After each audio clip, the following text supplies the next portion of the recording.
एक बार फिर से परमेश्वर पिता का हम धन्यवाद करते हैं कि परमेश्वर ने एक बार फिर आपको और मुझे ये समय दिया है ताकि हम परमेश्वर के वचन के द्वारा से सुनने पाए। परमेश्वर का धन्यवाद हो।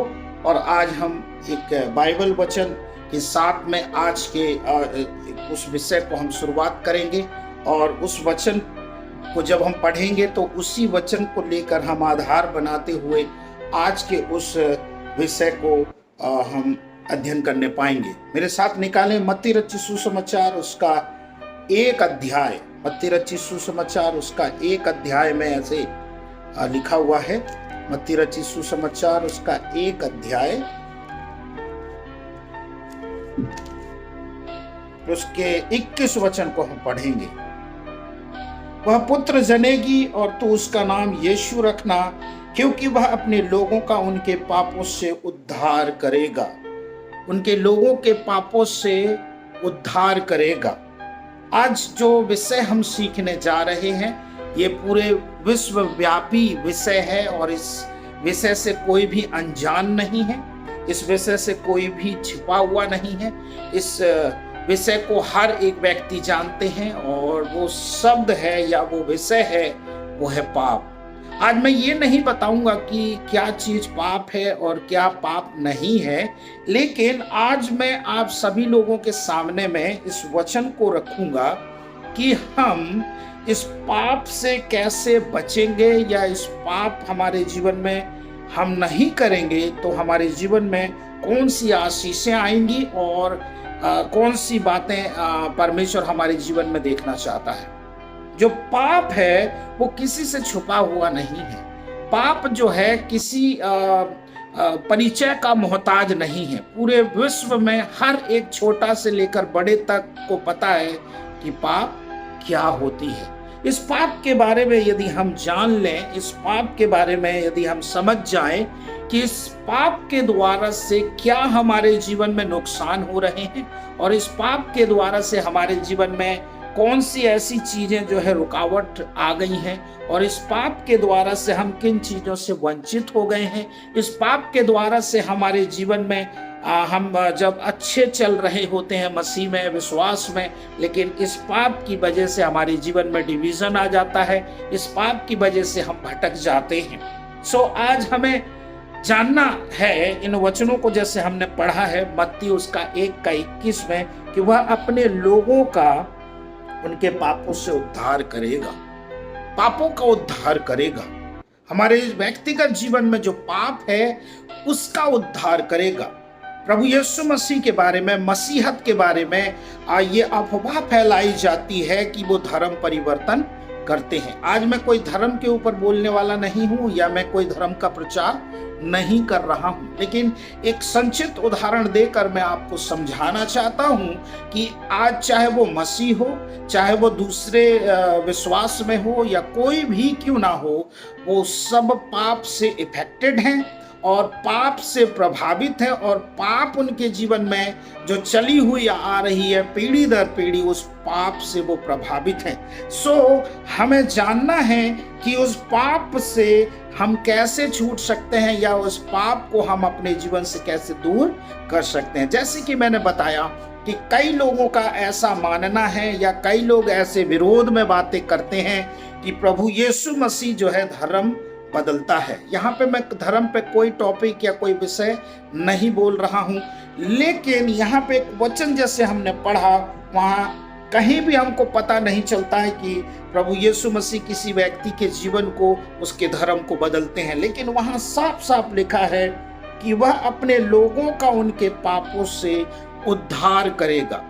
हमारा जीवन, हमारा नाम नहीं बदलेगा, हमारा बाहरी आवरण नहीं बदलेगा, लेकिन जो पाप से जो पूरे संसार जूझ रहा है, जो पूरे पाप से जो पूरी दुनिया में फैली हुई है, उस पाप से यीशु मसीह उद्धार करेगा। पाप के बारे में हमें बताने की जरूरत नहीं है कि पाप क्या है और क्या नहीं है, लेकिन यदि हम पाप के विषय में जागरूक हो जाएं या पाप के बारे में हमें संपूर्ण जानकारी हो कि हम पाप के द्वारा से हमारे जीवन में कौन सी आशीषें रुक गई हैं और किन चीज़ों से हम वंचित हो गए हैं या हमारे जीवन में क्या इफेक्ट या प्रभाव डाल रही है, तो हम पाप के विषय में या पाप करने से या हमारे जीवन में हम पाप को अपने जीवन से पूरी तरीके से दूर कर सकते हैं। जैसे हमने सुना, पाप को दूर करने के नाना प्रकार के आइडिया, नाना प्रकार के रास्ते, नाना प्रकार की शिक्षाएं, नाना प्रकार के मंत्र जपे जा रहे हैं, लेकिन पाप उन सब चीजों से दूर कभी नहीं होने वाला है। हमें बाइबल साफ साफ पाप के बारे में बताती है कि हर एक व्यक्ति ने पाप किया है और परमेश्वर की महिमा से वो रहित हो गया है, परमेश्वर से अलग हो गया है। आज हम 4 बातें देखकर या 4 बातों को ध्यान में देकर उन 4 बिंदुओं के ऊपर विचार करेंगे और हम देखेंगे कि ये जो पाप है, हम इन चीज़ों से, किन चीज़ों से वंचित हो जा रहे हैं। और ये पाप जो है, यदि हम भली भांति उस पाप के विषय में जागरूक हो जाएं तो हम अपने जीवन में उन चीज़ों को जो हमारे जीवन में लॉस हो रहा है, उन चीज़ों को हम अपने जीवन में रोक सकते हैं। आप सभी श्रोताओं से मैं आग्रह करता हूं कि आप इसे ध्यान से सुने। जब आपके पास में ये वीडियो पहुंचे, जब आप उसे क्लिक करके देखें, सो आप थोड़ा सा ध्यान देकर, ठहर कर उस बात को समझने का प्रयास करें कि पाप हमारे जीवन में किन चीज़ों से हम रुक रहे हैं या हमारे जीवन में ऐसा क्या हो रहा है जिसको हम समझ ही नहीं पा रहे हैं। सो पहली बात, जो पाप हमारे जीवन में जब आती हैं या पाप हमारे जीवन में जब रहता है या हम लगातार जब पाप में बने रहते हैं, तो पहली बात जो है, परमेश्वर से हम अलग हो जाते हैं। जो पाप है परमेश्वर से अलग कर देता है। ये बात मुझे नहीं पता कि कितने हद तक आप लोगों को मालूम है या आप ये पहली बार सुन रहे हैं, लेकिन मैं आपको बताना चाहता हूं कि जब हम पाप में गिर जाते हैं या पाप करते हैं, हम परमेश्वर के महिमा से या परमेश्वर से हम अलग हो जाते हैं। मेरे साथ एक वचन को यदि आप निकाल लेंगे, यशायाह की पुस्तक उसका 51, मेरे साथ निकालें। यशायाह भविष्यवक्ता की पुस्तक उसका 51 को हम पढ़ेंगे। 51 के कुछ वचन को हम देख लेते हैं। उसके 2 वचन में ऐसे लिखा हुआ है, परंतु तुम्हारे अधर्म के कामों ने तुमको तुम्हारे परमेश्वर से अलग कर दिया और तुम्हारे पापों के कारण उसका मुंह तुमसे ऐसा छिपा है कि वह नहीं सुनता। अधर्म के कामों के कारण, पाप के कारण परमेश्वर से इंसान अलग हो गया है। यदि आप आदम के बगीचे में देखेंगे, आदम के जीवन में जैसे पाप एंटर किया, अनाज्ञाकारिता के कारण से पाप आया। आदम परमेश्वर के साथ जो अदन के बगीचा में बातचीत करता था, उससे वो अलग हो गया। आदम और उसकी पत्नी के जीवन में जैसे ही पाप आया, वो परमेश्वर के उपस्थिति से और जो परमेश्वर ने उन्हें अदन के बगीचे में रखा था, वहां से वो अलग हो गए। आज यदि ये बात को संसार जान ले कि यदि वो अपने जीवन में पाप करते रहेंगे तो वो परमेश्वर से अलग हो जाएंगे, परमेश्वर से दूर हो जाएंगे। और परमेश्वर से दूर होने का मतलब है अनंत काल के लिए परमेश्वर से बिछड़ जाना, अनंत काल के लिए परमेश्वर से अलग हो जाना और ऐसे स्थान में चले जाना जहां पे पीड़ाएं हैं। सो पहली बात हमने देखी कि जब हम अपने जीवन में पाप में बने रहते हैं या पाप में निरंतर करते रहते हैं, तो हम परमेश्वर से अलग हो जाते हैं। और हमने शुरुआत में जो आदम और हव्वा के जीवन में देखा कि वो कैसे अदन के बगीचे से निकाल दिए गए और वो परमेश्वर के से वो दूर हो गए। सो दूसरी बात हम देखेंगे, जब हम निरंतर पाप में लगे रहते हैं, पाप में बने रहते हैं और पाप से छुटकारे का, पाप से निपटने का कोई उपाय नहीं करते, तो जो दूसरी बात है वो है पाप हमारे जीवन में बोझ को लेकर आ जाता है और बंधनों को लेकर आ जाता है। जब हम पाप में बने रहते हैं तो हम बोझ हमारे जीवन में आ जाता है। और हम बोझ तले दब जाते हैं। अब आप बोलेंगे कि किसके बोझ के तले दब जाते हैं? बेशक से हमारे शारीरिक फिजिकली रूप से ना दिखाई दे, लेकिन आत्मिक तौर से, आध्यात्मिक तौर से इंसान के जीवन में बोझ आ जाता है और वो बंधनों में आ जाता है, शैतान के जकड़न में वो आ जाता है। और हम यदि भजन संहिता उसका 39:9 में देखेंगे, मेरे साथ निकाल लें भजन संहिता उसके 39:9 को हम देखेंगे। मुझे मेरे सब अपराधों के बंधन से छुड़ा ले, मेरी मूढ़ मेरी निंदा ना करने पाए। मुझे मेरे सब अपराधों के बंधन से छुड़ा ले। जब हम लगातार पाप के उसमें बने रहते हैं, पाप में चलते रहते हैं, अपने जीवन से पाप से कभी हमने तौबा नहीं किया है, पश्चाताप नहीं किया है, मन नहीं फिराया है, तो हमारे जीवन में अपने आप ऑटोमेटिकली ही हम पाप के बंधन में आ जाते हैं, अपराध के बंधन में आ जाते हैं। हमारे जीवन में एक बोझ आ जाता है और हम पाप के बोझ में और दब जाते हैं। तीसरी बात हम देखने पाएंगे, एक वचन को और पढ़ लेते हैं इससे पहले कि हम तीसरे वचन को देखें, तीसरे पॉइंट बिंदु को देखें। एक वचन और पढ़ लेते हैं और वो वचन है यूहन्ना रचित सुसमाचार उसका 8 उसके 34 वचन को हम पढ़ लेते हैं। यूहन्ना रचित सुसमाचार उसका 8 उसके 34 वचन। यीशु ने उनको उत्तर दिया, मैं तुमसे सच सच कहता हूं कि जो कोई पाप करता है वह पाप का दास है, गुलाम है, बंधन में आ गया है, वो पाप का दास बन गया है, वो गुलामी में आ गया है और वो उन बोझ से दब गया है और वो बंधनों में आ गया है, उसके शिकंजे में आ गया है, शैतान के जकड़न में आ गया है। और जब हम निरंतर इन परिस्थितियों में बने रहते हैं, शैतान को एक लीगल ग्राउंड मिल जाता है हमारे जीवन में अधिकार करने के लिए, हमारे जीवन को बर्बाद करने के लिए। हमने देखा कि पाप जब हम करते हैं तो हमारे जीवन में बोझ आता है और अपराध के बंधनों में हम और जकड़ जाते हैं। तीसरी बात, हमारे जीवन में दोष को लेकर आ जाता है, दोष आ जाता है हमारे जीवन में। हमने देखा आदम और हव्वा, जब परमेश्वर उनसे पूछ रहा था तो वो वहां पे दोषारोपण कर रहे थे। पाप जब आता है, हम एक दूसरे के ऊपर दोष को मढ़ना शुरू कर देते हैं। इसके बारे में ज्यादा मुझे बताने की जरूरत नहीं है। हम लगातार दिन प्रतिदिन हम किसी न किसी को, चाहे वो अनजान हो या हमारा जानकार हो, हमारा पड़ोसी हो या हमारे रिश्तेदार हो, हम किसी न किसी को दोष अपने जीवन में लगाते हैं। यदि हम किसी को नहीं लगा रहे तो अपने माता पिता को दोष लगा रहे हैं।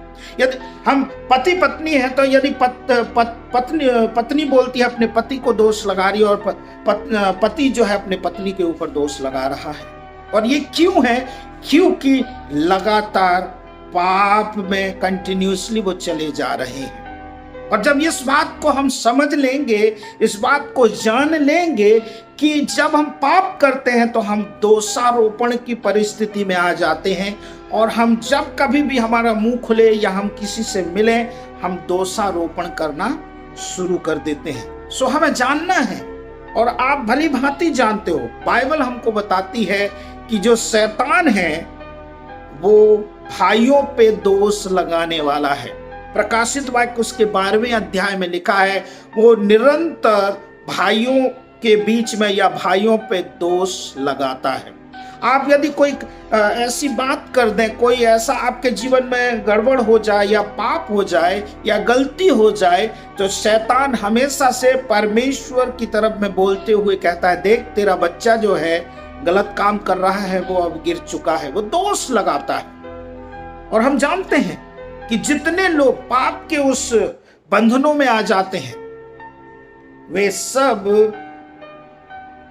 एक दूसरे के ऊपर दोष लगाना शुरू करते हैं। पाप में जो लोग बने रहते हैं, जब कभी भी हम अपने जीवन में कोई ऐसे कार्यों को करते हैं, जब निरंतर बने रहते हैं, तो हमारे जीवन में दोष आ जाती है, दोष की भावना आ जाती है। चौथी बात और अंतिम बात जो है हम देख लेते हैं, पाप जो है मृत्यु को लेकर आती है। हम अदन के बगीचा में यदि देखेंगे, परमेश्वर ने पहले से ही आदम को बता दिया था कि तू इस पेड़ के फल को कभी नहीं खाना, और जिस दिन तू इस पेड़ के फल को खाएगा उस दिन तेरी मृत्यु निश्चय हो जाएगी, तू उस दिन मर जाएगा। लेकिन ये बात उसे पता थी, परमेश्वर की ओर से उसे आज्ञा के तौर में दी गई थी, लेकिन उसके बावजूद आदम ढीला हो गया, आदम भूल गया और पाप में गिर गया, और उसकी वजह से उसके जीवन में मृत्यु आ गई। परमेश्वर ने उससे कहा